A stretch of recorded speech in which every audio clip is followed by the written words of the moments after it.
So this is our third meeting, and I'm covering the cycle mainly of Uranus, because these 12 times of 7 years is actually the path of Uranus that takes 84 years to go around the sun. And the idea is that every human being is somehow guided in the process of growth and of development through these 12 stages where particular things need to happen and particular lessons need to be learned. And what we're doing is also connecting each one of these 7 year periods to one planet. This is my take. You may not have heard or read anything like this in other places, and you're free to disagree with me, but I hope to convince you why today the accent should be on Mercury, as I think this age between 14 and 21 is the moment in life when we have a chance to concentrate on our Mercury function. Not that this is the only thing that is active at that time, but there is something mercurial about this age in a similar way as I thought I would offer you the possibility of saying that 0 to 7 is lunar, and then 7 to 14 is in a way Saturnian. But last time we said that Moon and Saturn, they make that couple. So the first 14 years of life, we can also take them as such, as 14, this one step of 14. And this way we have 6 steps of 14 years because they are pairs of planets. Moon, Saturn is one pair. Today, I will concentrate, as I said, on Mercury in part of the talk, but I will add to Mercury as a pair to that next time Uranus. Just going a bit ahead, but just to give you an idea where I'm heading with all of this. So this overall age between 14, the middle of the Saturn cycle, and the first Saturn return at around 30 years old, that whole section, I think, is some sort of a mixture of discovering and integrating Mercury and Uranus.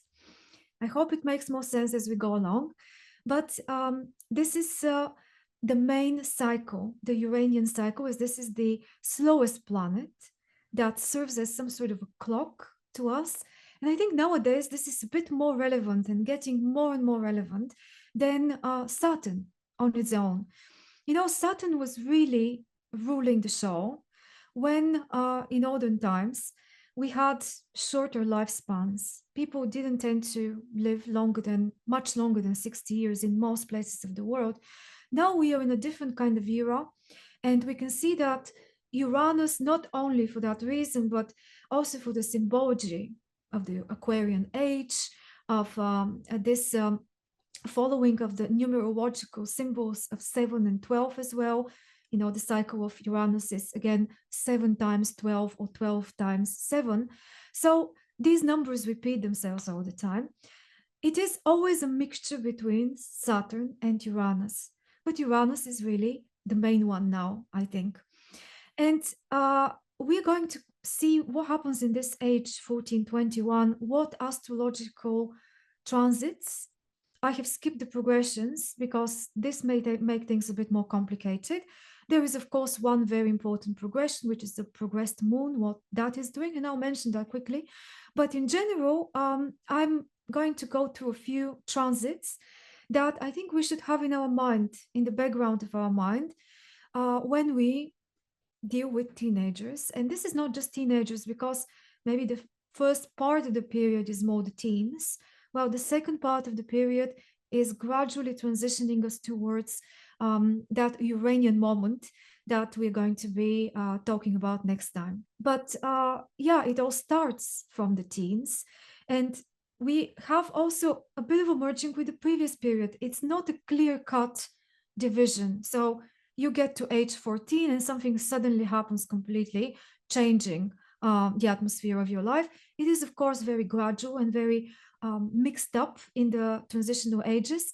But I think there is a lot we can discover together about that section of life and what we may not be really aware of, and astrology can reveal to us as a context and as a reference, because I think it's making things easier, especially for young people today, I'm not so young anymore myself, but many younger people than me, I can see, are struggling a lot, very confused, very in need of some sort of a system, some sort of guiding principle. Nothing is really being offered at the moment that puts things into context. So I hope that many of these things today will be practically helpful for you and for people in your life.